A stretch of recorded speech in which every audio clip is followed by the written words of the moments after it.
Di kesempatan kita kali ini kita akan membahas dua hal. Yang pertama, Farhad Abbas cuci tangan, menjadikan Alvin Lim sebagai alat untuk cuci tangannya. Itu poin yang pertama yang akan kita bahas. Poin yang kedua, apakah Alvin Lim bisa dijerat dengan pasal penghinaan atau pencemaran nama baik karena dia telah melontarkan kata-kata pelacu kepada Teh Nopi. Soalnya Alvin Lim ini dia mengelak. Mengelaknya apa? Loh, saya di situ bertanya, ya kan, kepada Nopi, bukan menuduh, katanya begitu. Apakah ini secara hukum bisa dipidana atau enggak gitu loh. Ini masuk ke dalam delik aduan apa enggak nih pasalnya. Hotman Paris bisa enggak ngejerat Alvin Lim? Karena Alvin Lim mengelak tuh, katanya ini adalah pertanyaan begitu. Oke, akan kita bahas. Kita mulai dulu aja dari poin yang kedua, yaitu tentang bahwasanya dia melontarkan kata pelacu itu adalah bentuk pertanyaan. Jadi saya di sini bertanya kepada Nopi, katanya kan begitu. Ini adalah ungkapan pertanyaan. Jadi saya bukan menghina, bukan mencemarkan nama baik, tapi saya itu bertanya, ya silahkan dijawab, begitu kan? Itu apa dia mengelaknya. Nah, untuk bisa menjawab ini semua, kalian harus mengembalikan dulu kepada dengan apa sih yang dimaksud dengan pertanyaan menurut Kamus Besar Bahasa Indonesia itu gitu loh. Pertanyaan itu kalau menurut KBBI ya seperti ini nih, kamu baca. Nah, adalah proses bertanya seseorang kepada objeknya ataupun kepada subjek A kepada subjek B untuk mendapatkan satu jawaban. Itu sederhananya begitu ya. Nah, sekarang kalian harus paham. Pertanyaan itu ada dua jenis ya. Yang pertama, itu adalah pertanyaan yang pure, yang sesuai dengan tadi kamus KBBI tadi ya. Kemudian yang kedua adalah pertanyaan yang mengandung tendensi. Nah, akan saya jelasin satu persatu ya, biar kalian paham. Kira-kira Alvin Lim ini bisa terjerat apa enggak? Yang pertama, pertanyaan yang pure tanpa tendensi, itu yang sesuai dengan KBBI itu contohnya seperti apa sih? Begini, pertanyaan itu kan muncul karena di sebelumnya ada kejadian ataupun ada motif, begitu loh ya. Saya contoh ya, dengan katakan saya mau bertanya kepada Nopi pelacu, ya kan begitu. Kenapa saya di benak saya akan ada pertanyaan itu kepada Teh Nopi? Gak mungkin tiba-tiba saya nanya begitu kalau sebelumnya tidak ada kejadian kan, tidak ada yang yang men-trigger benak saya untuk mempertanyakan itu kan kepada Teh Nopi. Otomatis sebelumnya ada kejadian. Contohnya misalkan begini, teman saya dengan orang bernama Nopi misalkan begitu. Muncullah di benak saya penasaran, apa jangan-jangan ini yang dimaksud oleh teman saya itu adalah Teh Nopi. Ini Nopi yang mana kan? Itu kan penasaran tuh di benak saya. Maka saya ajukan langsung pertanyaan kepada Teh Nopi. Jadi objeknya jelas ada, Nopinya itu meskipun di online tapi saya tujuannya directnya itu langsung jelas kepada Nopi ya begitu. Teh Nopi, apakah Anda seorang pelacu? Begitu. Itu pertanyaan direct langsung kepada orangnya, dengan diawali satu kejadian yang melahirkan satu motivasi di benak saya kan, penasaran itu. Maka saya bertanya, Teh Nopi, apakah Anda seorang pelacu? Teh Nopi kan nanti balik bertanya kepada saya, kenapa Anda bertanya seperti itu? Karena teman saya pernah open kan, orangnya ini namanya Nopi. Nah, saya ingin mengkonfirmasi itu. Dijawablah bukan sama Teh Nopi, bukan, saya bukan pelacu. Nah, kalau pertanyaan seperti ini tanpa tendensi, Teh Nopi ada marah, ada tersinggung atau bagaimana? Kan gak ada. Dia memberikan jawaban. Gak mungkin saya bertanya seperti itu tanpa tendensi ya. Ini pertanyaan pure ya. Gak mungkin saya dilaporin sama Teh Nopi kalau saya bertanyanya seperti itu. Karena ini adalah pertanyaan pure tanpa tendensi. Karena di sana tidak mungkin Nopi akan merasa dirugikan begitu loh. Paham ya sampai sini? Kemudian, sekarang pertanyaan yang kedua adalah pertanyaan yang tendensi. Ada tendensi, mengandung tendensi di dalamnya. Nah, saya ambil contoh begini. Ini pertanyaan yang mengandung tendensi. Akun YouTube saya menghasilkan monetisasi misalkan seharinya itu 50.000, sedangkan akunnya Teh Nopi satu hari menghasilkan 50 juta. Nah, di situ saya iri, saya dengki kepada Nopi karena Nopi bisa punya penghasilan 50 juta sehari, sedangkan saya 50.000 sehari gitu loh. Nah, karena saya iri, maka saya ajukanlah pertanyaan. Biasanya kalau pertanyaan dengan tendensi yang mengandung unsur tendensi di dalamnya, itu tidak direct langsung kepada orangnya. Jadi pertanyaan itu diajukan aja ke permukaan. Tidak jelas ini sebenarnya untuk siapa. Yang penting diajukan aja pertanyaan. Contoh pertanyaannya adalah seperti ini. Penghasilan sehari bisa 50 juta. Apakah mungkin Teh Nopi itu adalah seorang pelacur? Itu nggak, saya pertanyaan itu kan pertanyaan juga kan, tapi tidak direct langsung kepada Nopi, tapi saya ajukan aja begitu aja. Nah, ini adalah pertanyaan dengan tendensi. Begitu. Sampai sini paham nih? Oke. Kalau kalian sudah paham, sekarang kita masuk ke pasalnya gitu loh. Nah, ini kalian perhatikan pasalnya. Tek. Nah, kamu baca ini pasalnya. Nah, di pasal itu jelas di situ merugikan ya. Atau pokoknya ada tindakan yang merugikan, pencemaran nama baik di situ. Pokoknya intinya tuh ada merugikan. Nah, kalau pertanyaan itu pertanyaan pure, Teh Nopi tidak merasa dirugikan dengan pertanyaan karena tidak ada tendensi, maka ini keluar dari delik aduan, keluar ini ya kan, dari terbebaslah dari jerat hukum begitu loh. Nah, lain dengan pertanyaan dengan ada unsur tendensi, maka yang disorot itu adalah tendensinya. Nah, jadi kita jelas ini, pertanyaan yang diajukan oleh Alvin Lim itu adalah pertanyaan mengandung tendensi. Begitu loh. Nah, nanti yang disorot itu adalah tendensinya. Kan sampai sini paham ya? Maka perkataan Alvin Lim ini masuk ke dalam delik aduan pasal pencemaran nama baik, karena di situ ada pihak yang dirugikan. Jadi nggak semena-mena gitu loh. Orang mentang-mentang di situ diksinya diksi tanda tanya, diksi pertanyaan menjadi terbebas dari jerat hukum, nggak bisa seperti itu. Pelajarannya buat kalian, begitupun kalian nih, jangan enak-enakan misalkan bikin medsos, kalian bikin konten, biarkan begitu misalkan. Aman, kalau ini kan bertanya ya silakan aja kalian beri jawaban, nggak bisa begitu ya kan, tergantung pertanyaannya kalian tuh. Pertanyaan kalian ada tendensinya, ada apa enggak. Nanti yang akan dicecar, yang akan misalkan sama Hotman Paris nih, ini tendensinya ini ya, namanya pengacara mestilah tahu gitu loh, ini kelemahannya di mana ketika lawannya itu menggunakan strategi. Wah, ini kan pertanyaan, tapi pasti Hotman Paris punya ini loh jawaban seperti ini begitu loh. Nah, ini pelajaran buat kalian tuh di situ tuh ya kan.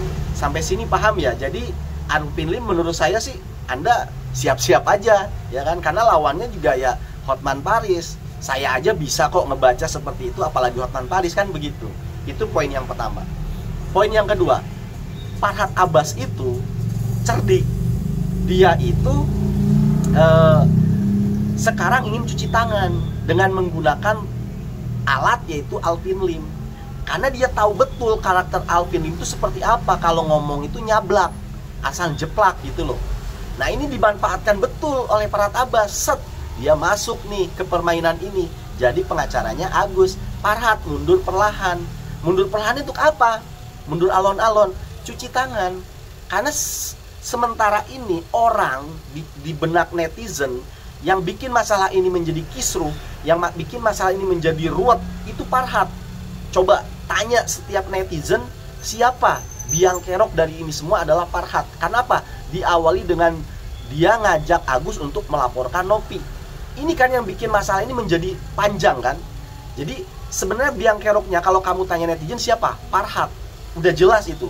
Seandainya Farhad itu dulu tidak melaporkan Nopi, ya berjalan baik-baik aja, Agus akan berjalan baik-baik aja, tidak sampai seperti ini. Nah, karena dia sudah berbuat ulah ya kan, bikin masalah ini menjadi panjang, dan dia tuh sadar betul sebenarnya Farhad. Maka sekarang dia harus segera cuci tangan, memperbaiki nama baik dirinya. Caranya dengan apa?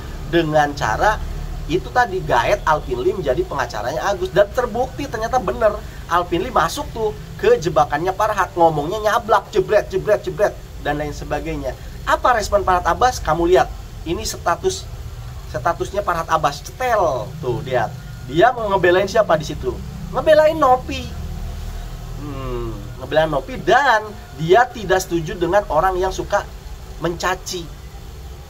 Ya kan, ketemu dari situ tuh.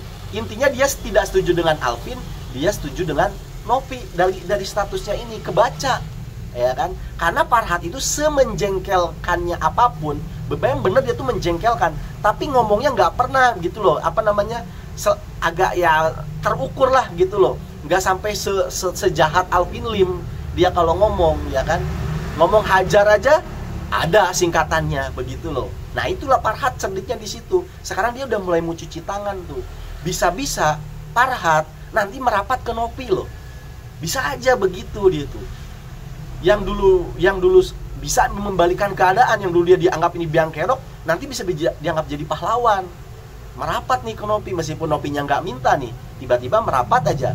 Dia tahu juga kelemahannya Nopi itu orangnya empati, gak enakan, ya kan? Datang Farhad ke Nopi gak bisa berdaya, terima aja, ya kan? Oh, orang niat baik kok, kan gitu. Itu kan kelemahannya Nopi, dia baca tuh, masuk tuh Farhad ke situ, ya kan?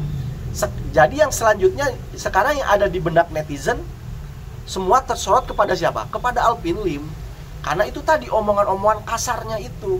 Karena itu sudah menyentuh ke sisi emosionalnya netizen. Sedangkan Farhad kan masih ada kayak orang-orang masih mentertawakan, lucu gitu loh. Nah kalau ke Alvin jatuhnya bukan lucu loh, benci loh. Karena perkataannya ini itu menyasar ataupun tertuju kepada emosional netizen. Kena tuh sisi emosional netizen ini. Jadi sekarang semua nyorotnya ke Alvin Lim. Maka kesalahan yang Farhad buat selama ini, membuat masalah ini menjadi berlarut-larut, netizen Indonesia sudah mulai melupakan kesalahannya Farhad ini. Sekarang lebih tertuju kepada Alvin, ya kan? Jadi kesalahan dilimpahkan semuanya sekarang kepada Alvin. Itu cerdiknya Farhad, begitu loh. Karena memang kalau udah yang kena sisi emosional ya begitu itu, bisa dimaklumi, begitu loh. Sekarang hujatan-hujatan itu ya kepada Alvin, tidak lagi kepada Farhad. Apalagi nanti Farhad merapat ke Nopi, aman sudah itu Farhad, pulih nama baiknya, begitu loh. Nah, ini memang dari sejak awal. Justru siapa yang dirugikan di sini? Yang paling ngenes Agus sih bakal ngenes banget. Sekarang ditinggal Farhad, alon-alon kan mundur ke belakang tuh Farhad. Nanti Alvin Lim kena nih, dikandangin misalkan begitu gara-gara omongan pelacunya itu. Sama siapa Agus? Ya sebatang kara. Memang sejak awal ini pertemuan antara Agus dan Farhad tuh syarat kepentingan gitu loh. Agus punya kepentingan duit, kemudian Farhad punya kepentingan juga pansos kan begitu. Cuma Farhad ya lebih cerdas dan dia lebih pengalaman gitu loh. Cara memanfaatkan si Agus dia tahu betul begitu loh. Nah, jadi pelajarannya nih terakhir nih dari ini semua adalah apa? Hilangkan dari dirinya itu mental pengemis, mental miskin. Yaitu mental apa? Mental pengemis itu seperti apa sih? Ketika kita bertemu dengan orang lain, yang ada di pikiran kita adalah bagaimana kita bisa memanfaatkan orang itu. Begitu loh. Itu namanya mental pengemis, memanfaatkan. Artinya kita tangan di bawah begitu loh. Jadilah mental orang kaya, mental kaya begitu, mental pemberi. Yaitu apa? Ketika kita bertemu dengan orang lain, yang ada di benak kita bagaimana kita bermanfaat untuk orang lain. Makanya kalau orang yang punya mental pemberi atau mental kaya, sulit untuk diperdaya orang. Karena mentalnya aja dia bagaimana dia memberikan manfaat untuk orang begitu loh. Itu mentalnya tuh di atas memberi begitu loh, bukan ngemis, bukan minta. Karena kalau si pemberi itu biasanya lebih berkuasa daripada si peminta begitu loh. Makanya jadilah kalian tuh punya mental pemberi yang ketika bertemu orang, pikiran kalian tuh bukan untuk memanfaatkan dia, bukan untuk mencari benefit, keuntungan dari dia, tapi posisikan kalian itu, saya bisa bantu apa untuk dia, saya bisa menjadi bermanfaat apa untuk dia. Nah ini adalah mental kaya, mental pemberi yang sulit diperdaya nanti sama orang begitu loh. Terima kasih karena sudah menyimak, semoga bermanfaat. Bang, infonya Bang Firdaus Owibowo gabung ke Alvin Lim untuk melanjutkan laporan Tenovi. Abang melihatnya gimana? Kan tadinya berpihak ke Tenovi, terus sekarang bareng sama Alvin Lim gitu. Melihatnya aja Bang berubah dari satu tim sama Bang Alvin. Yang penting itu berat. Tapi lebih berat lagi kalau saya duduk jadi pengacara langsung menghadapi mereka, itu lebih berat lagi kan? Ya, sudahlah. Sebenarnya kenapa mereka begitu? Karena masih ada kesombongan. Mereka ini itu siapa, Bang? Firdaus begitu, Bang Alvin Lim begitu. Karena mereka melawan kesombongan. Dia melawan orang sombong, bukan mereka yang sombong. Dia berarti ada yang sombong. Jadi supaya meredam dan membuat mereka tidak begitu, harus ada yang tidak sombong. Harus musnah dulu kesombongan. Karena mereka ini, aku tahu banget Bang Alvin, aku tahu banget Firdaus. Artinya Abang setuju? Bukan, saya nggak bilang setuju, cuman kan saya mengatur kan kalian anggaplah aku peramal, kenapa Alvin begini, kenapa Firdaus begini, karena masih ada kesombongan di dunia ini. Kalau dunia ini udah nggak ada kesombongan, ya saya rasa mereka juga nggak begitu kan juga. Pokoknya mereka ini kalau ada orang sombong, waduh, pokoknya perang, hajar, gitu kan mereka. Nah kalau para tamas kan udah nggak ada kesombongan lagi di situ. Betul ya? Kalau misalnya ada kesombongan, kita masih lawan ya. Rendah hati. Makanya namanya itu parhat. Orang bikin partai itu partai hat par PA itu partai. R-nya itu rendah, hatnya hati. Jadi nama saya itu adalah parhat, partai rendah, atau pemuda yang rendah hatinya, pas. Ini kan disingkat lagi jadi bermanfaat bersama Muhammad Farhat. Kata maaf itu nama saya Muhammad Farhat. Jadi kalimat-kalimat indah itu semua nama saya gitu. Jadi kalian ingatlah bahwa Farhat Abbas itu bukan pemberontak atau perusak. Tapi saya nggak mau orang merusak gitu. Makanya saya kalau orang sudah baik-baik saya diam, saya tenang aja. Tapi lu colek, lu cubit, bercubit. Tapi kalau lu cabut, bercabut kan bagus ya kalimat saya. Nggak ada lagi cubit-cubitan, tapi cabut-cabutan LP. Jangan cari masalah, cari musola. Di tempat ini nggak ada polisi, tapi ada solusi. Gitu dong. Nah Bang, dengan mencabut laporan ini, Bang Densu maksudnya ngasih tahu Abang juga nggak kalau Bang Densu akan mencabut laporan Bang Densu terhadap Abang? Ya, itu kan mereka yang berjanji, yang diminta sama Pak Menteri dan itu. Saya kan merasa saya nggak ada salah. Mau dicabut tidak cabut itu kan urusan pribadinya gitu kan, tinggal pembuktian saja gitu. Ya, dan juga kalau saya sudah mencabut lagi, saya nggak mau bicara yang lama, saya mau bicara masa depan.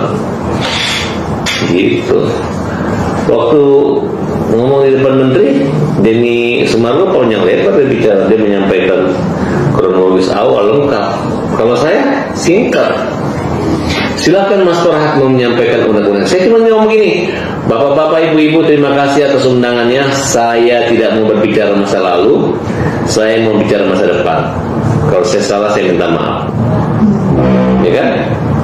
Saya